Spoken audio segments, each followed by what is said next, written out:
There is a line carved into a clay tablet in the British Museum that almost no one outside of Assyriology has ever read.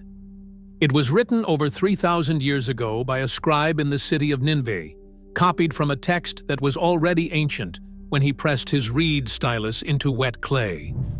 The line says this: "When the heavens above did not exist, and earth beneath had not come into being, there was Apsu, the first in order, their begetter, and demiurge Tiamat, who gave birth to them all." This is not poetry, and it is not a metaphor. It is the opening of the oldest creation account ever found. It is called the Enuma Elish, but it says something that contradicts almost everything you have heard about the Anunnaki. It says they were not the first. If you have spent any time on this side of the internet, you know the Anunnaki, the gods of ancient Sumer, the ones who, according to the oldest texts we have, descended from the heavens, divided the cosmos among themselves, and shaped human civilization from the dust of the earth. But here is the part that almost nobody talks about.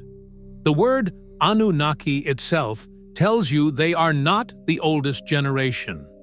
In Sumerian, the name is spelled da-nun-na-ke-ne. It means princely offspring of An. Offspring, not origin, not source. Offspring. That means there is something above them, something before them.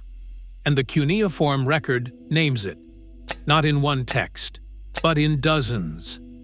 Across more than 2,000 years of continuous scribal tradition, from the earliest god lists found at Farah and Abu Salabig in the middle of the 3rd millennium before the Common Era, through the great libraries of Ashurbanipal in the 7th century, and all the way to the Hellenistic temple archives of Uruk in the 2nd century before Christ. And what those texts describe is not one older race.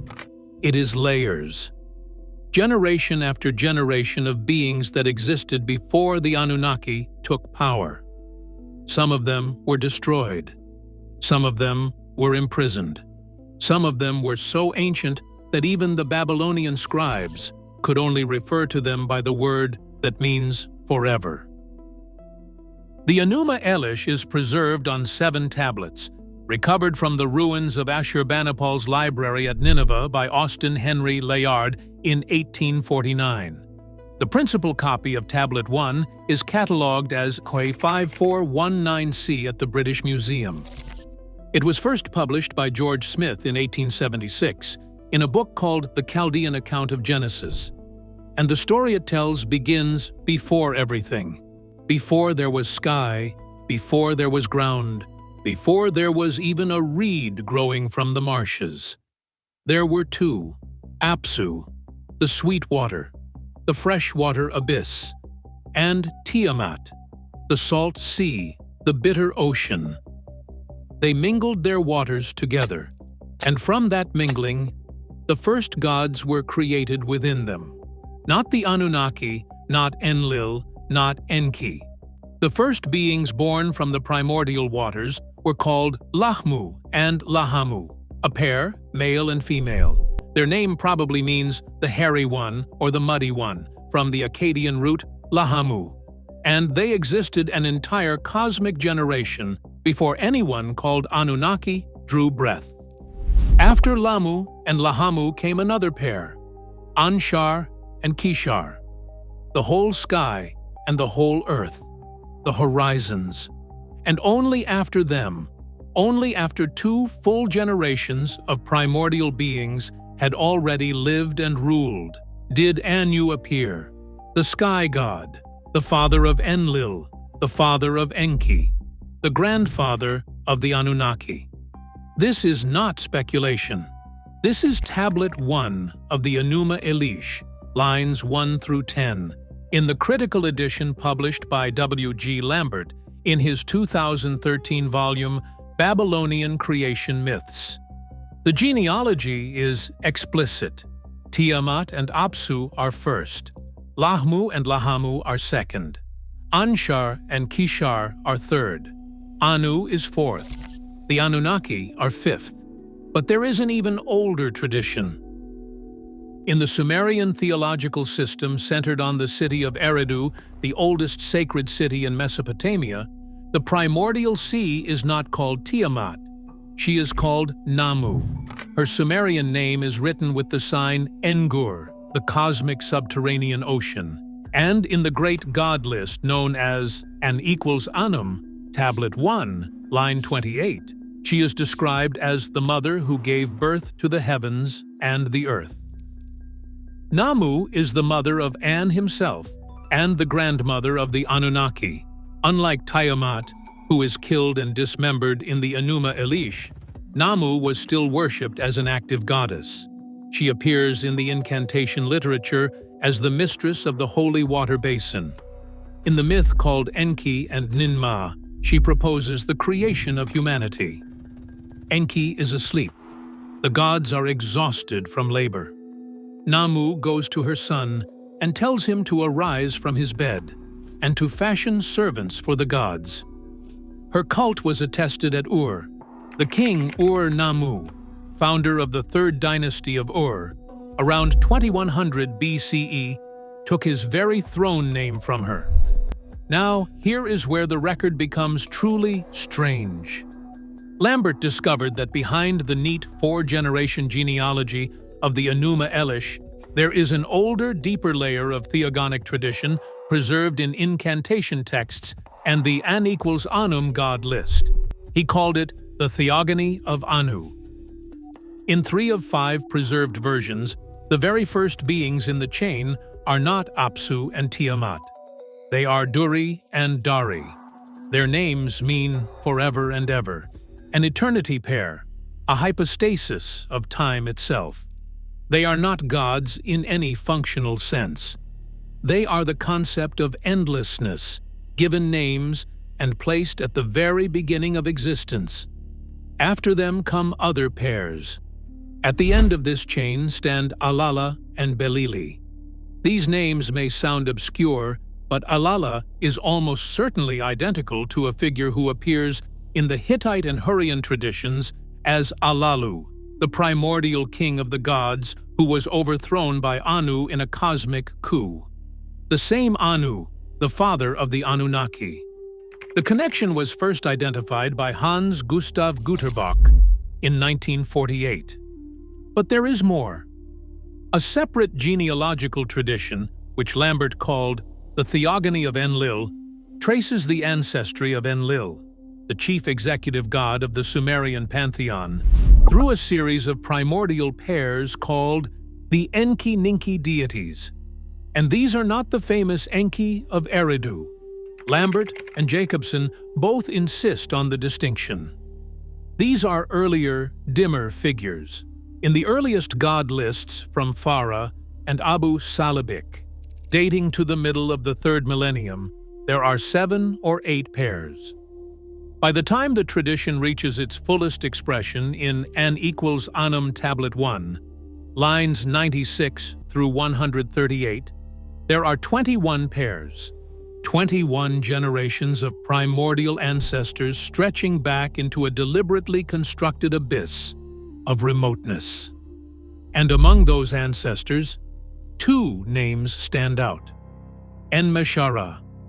His name means Lord of all the Mi, the divine decrees.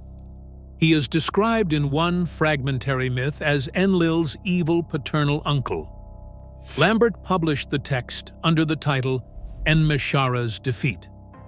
The Assyriologist Franz Wigermann called him the brainless old cosmos predating Enlil's just rule. He had 7 sons, and those 7 sons may be identical to the terrifying war gods known as the Sebiti, the 7 who marched together and whom even the great gods feared. Lugal-Dukuga, Lord of the Holy Mound, sometimes identified as Enlil's father or grandfather. A Middle Assyrian offering text prescribes bread for Lugal-Dukuga on the 29th of the month of Tashritu, described explicitly as the month of the grandfather of Enlil. These are real cuneiform entities. They are attested in tablets that you can examine in museums today.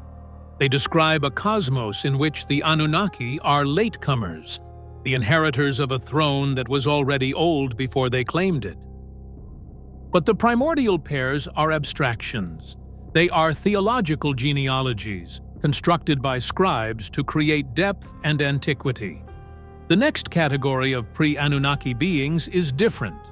These were believed to have walked among humans, to have spoken to them, to have taught them everything they knew. They are called the Apkallu, in Sumerian Abgal, the Seven Sages. The primary source is an incantation series called Bit Meseri, which means House of Confinement.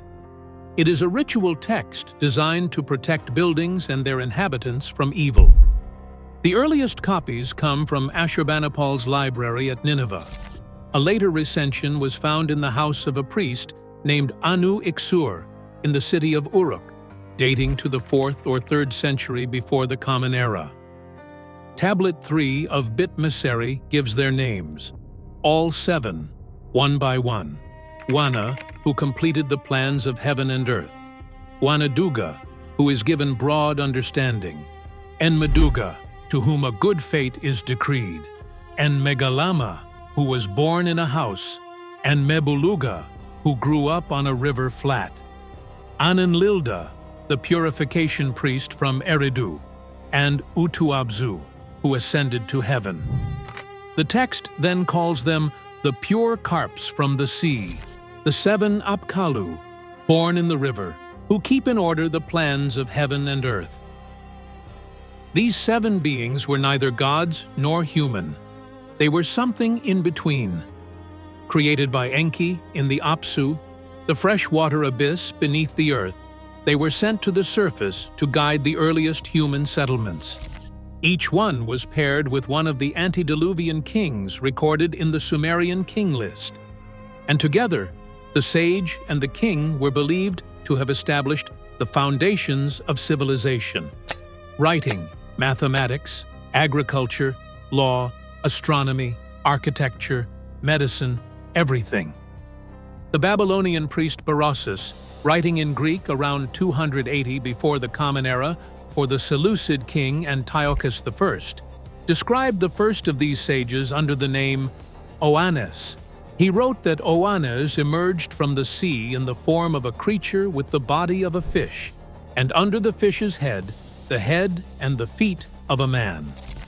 He taught humanity language, science, and city building, and when the sun set, the creature returned to the sea, because he was amphibious. Berossus was drawing on the same cuneiform tradition preserved in Bit Meseri. His Oannes is the Babylonian Uana, who is in turn identical to Adapa, the legendary first sage of Eridu. The chain of transmission is unbroken across 700 years and 2 languages. But here is the detail that matters most for our purposes. The Apkallu did not survive the flood. The Era epic, an 8th century Babylonian poem, describes how Marduk banished the 7 sages back to the Apsu after the Great Deluge. They were creatures of the old world, the world before the catastrophe. After the flood swept over, they were gone. In their place came a new, diminished class of advisors. The text calls them Umanu, human scholars, men of learning, but mortal men. At best, 2/3 Apkallu. The Uruk list of kings and sages, a clay tablet found in the temple of Anu at Uruk during the German excavation of 1959, catalogued as W 20,037 and dated to 165 before the Common Era, maps this transition explicitly. Before the flood, the sages are divine fish beings created by Er. After the flood, they are human experts. The line is drawn. The old order is over. What comes after is lesser.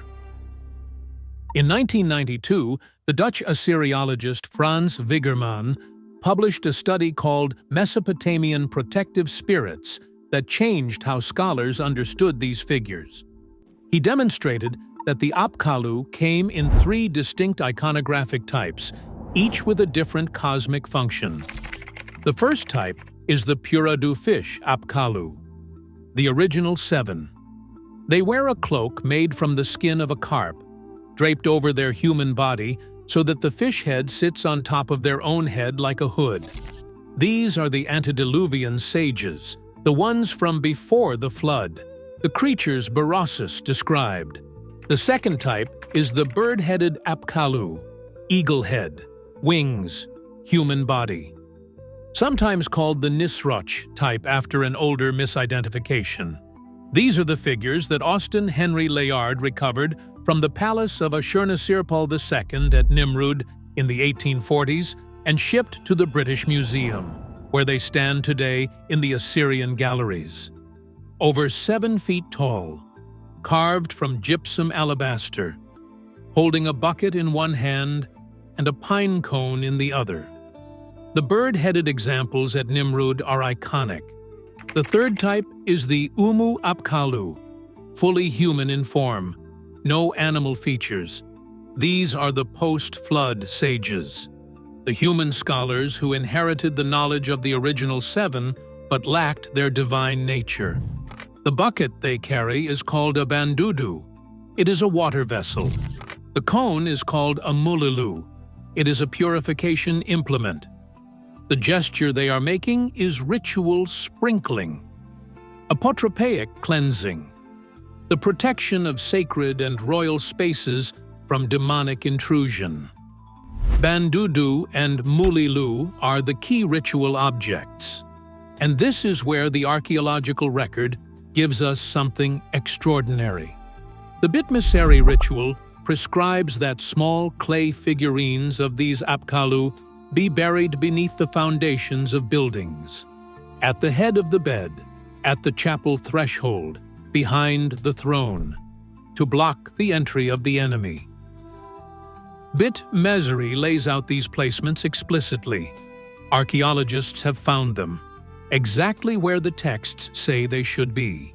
Small clay figures of fish-cloaked sages buried beneath Assyrian and Babylonian buildings, confirming that this was not myth as we understand myth. This was operational belief. These figures were placed there by people who genuinely believed that the 7 sages of the old world could still protect the living. Parallel to the 7 sages, and paired with them in the Uruk list of kings and sages, are the 8 antediluvian kings of the Sumerian king list. The most complete copy is the Weld-Blundell prism. It is a 4-sided clay prism about 20 centimeters tall, inscribed on all 4 faces in Sumerian cuneiform. It was recovered by Herbert Weld-Blundell at the site of ancient Larsa in 1922 and is now in the Ashmolean Museum in Oxford, catalogued as AN 1923.444. It dates to approximately 1800 before the Common Era. The opening line reads, "After the kingship descended from heaven, the kingship was in Eridug. In Eridug, Alulim became king. He ruled for 28,800 years. The list continues. Alaljar ruled for 36,000 years. Then kingship moved to Bad Tibira, where Enmenlu-Ana ruled for 43,200 years. Enmengal-Ana for 28,800. Dumuzid the shepherd for 36,000. Then to Larag, where Ensipadzid-Ana ruled for 28,800. Then to Zimbir, modern Sipar, where Enmen-Dur-Ana ruled for 21,000. And finally to Shuruppak, where Ubara-Tutu ruled for 18,600 years.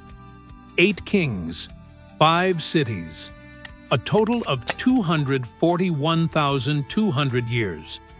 And then the text says, the flood swept over. The seventh king, Enki of Sippar, is the most significant figure in this list for our purposes. A separate Akkadian tablet from Nineveh, published by W.G. Lambert in 1967, describes how Shamash and Adad summoned Enki to heaven. They seated him on a golden throne in the divine assembly. They showed him the tablet of the gods, the secret of heaven and underworld. They taught him how to observe oil on water, a secret of Anu, Enlil, and Ea, and they made him the ancestor of all diviners. The scholar Amar Anus demonstrated in a 2010 article in the Journal for the Study of the Pseudepigrapha that this figure, Enki, the seventh antediluvian king who ascended to heaven and received divine secrets, is the direct Mesopotamian prototype for the biblical Enoch, the seventh patriarch in Genesis, the one who walked with God and was not, for God took him. And the seventh Apkallu, Abzu, the one Bit Messeri says ascended to heaven, is likely the same tradition viewed from the sage's side, rather than the king's side. Two parallel lists, two parallel ascensions, one civilization before the flood that was so important, so foundational, that the scribes maintained its memory for over 2,000 years. So why did the old order end? The Enuma Elish gives an answer, and the answer is war. After Ea killed Apsu, the primordial freshwater god, Tiamat decided to destroy the younger gods entirely. She assembled an army, 11 kinds of monsters.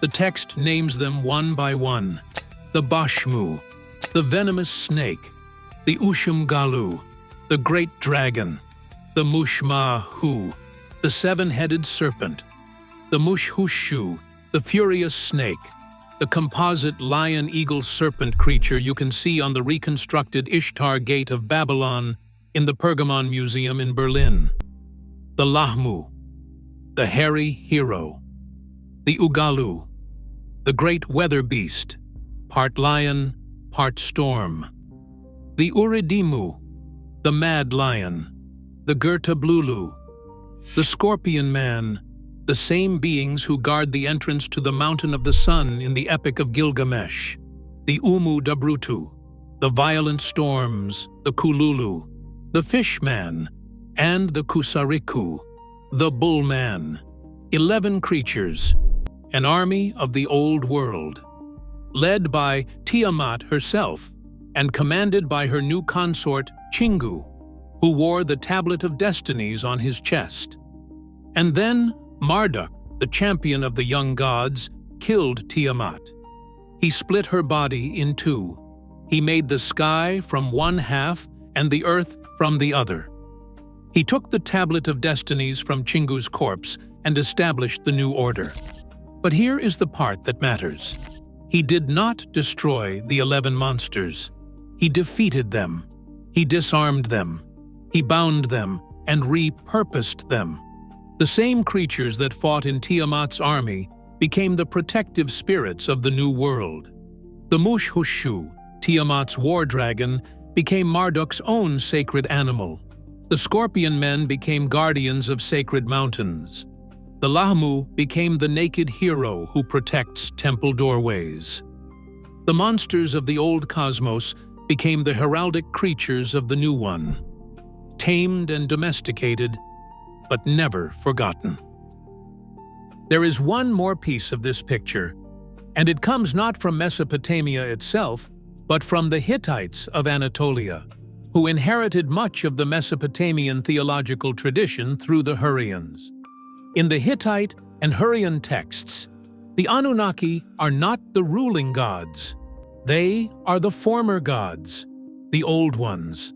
The Hittite phrase is Karuilesh Shiunesh, ancient gods, and they have been banished to the underworld by a younger generation. The key text is called the Song of Ulukumi, part of the Kumarbi cycle. In it, the god Ea commands the former gods to retrieve an ancient copper knife that was once used to separate heaven from earth. The knife belongs to the old world, to the time before the current cosmic order, and it is the former gods, imprisoned beneath the earth, who still guard it.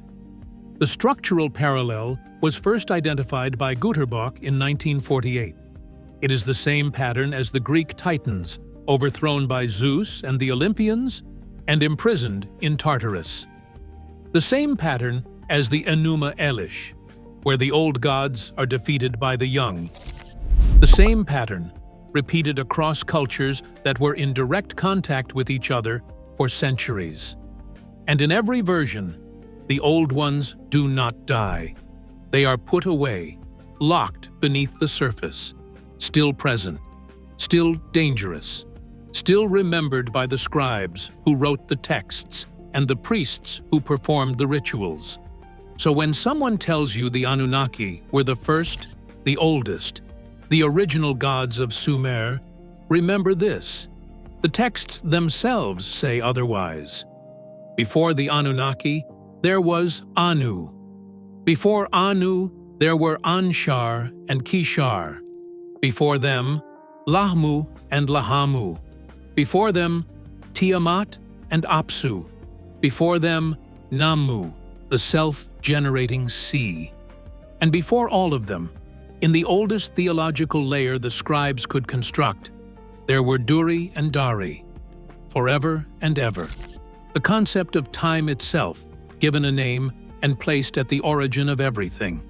Alongside these cosmic genealogies, there were the 7 sages, beings who were not gods and not human, created in the abyss by Enki and sent to the surface to teach civilization to a species that had none.